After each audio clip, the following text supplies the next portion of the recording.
Hi, this tutorial is about creating a point light illumination that can cast a shadow in 3D animation. I'm using iClone, but this trick will work almost any type of animation software you might have, including anything like Daz, Poser, or Blender. If you're new to animation, a point light is like a light bulb with no lampshade. It's a central point where light just goes everywhere, as opposed to a spotlight where the light only goes in one direction. And for whatever reason, point lights just do not cast shadows.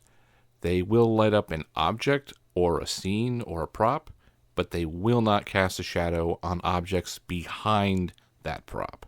There are some current updates that cost upwards of $200, and you're perfectly free to use those and pay for those, or you could just use my method for free.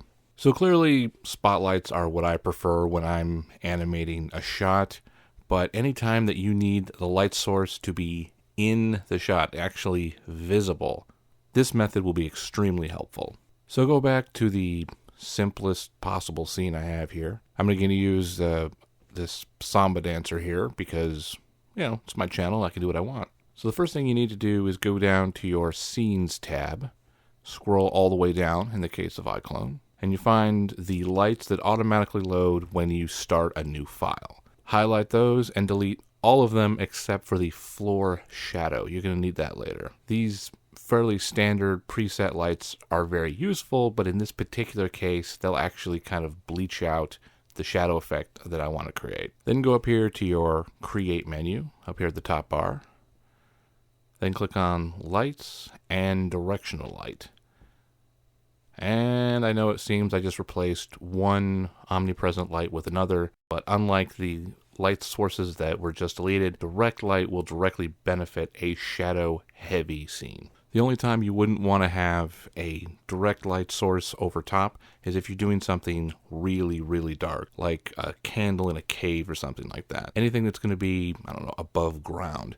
Have yourself a direct light coming from overhead. Now time for the point light. So I'm going to bring in this lantern prop because, again, the only reason you would use this effect is if the light source is in the shot. Get it in place, literally put the point light inside the lantern. Now I'm going to either attach or parent the light to the lantern, depending on which software you're using. And now the light just moves with the lantern.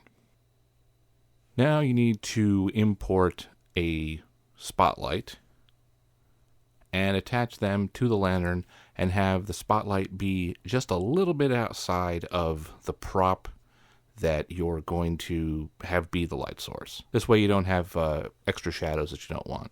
Now I like to have multiple spotlights coming off it because each spotlight is going to correspond with a certain surface that I want shadows to be shown on. So in this case for iClone, push the E hotkey. That'll let you turn it. Hold the Control if you're on a PC or Command if you're on a Mac, and then this will let you duplicate the light. And it's already fully parented. You don't have to deal with anything else after that. Logically, you probably want to go 4 lights with this because just keeping it simple, but I've done this effect with as much as 9 spotlights coming off of a single source. Now for the technical bit. The range on the point light must always be smaller than the spotlight, and the range on the point light can't reach all the way to the surfaces that you want the shadow to appear on because it'll basically just bleach it out because there's just too much light going everywhere. A good rule of thumb for me is the spotlight range should be 3 times longer than the point light. So I have it 200 range on the point light and 600 on the spotlight.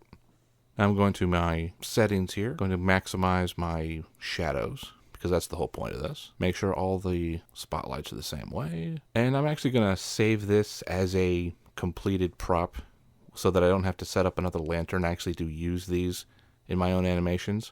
And I'm the kind of guy who, when I set up a light system like this, I only want to set it up once.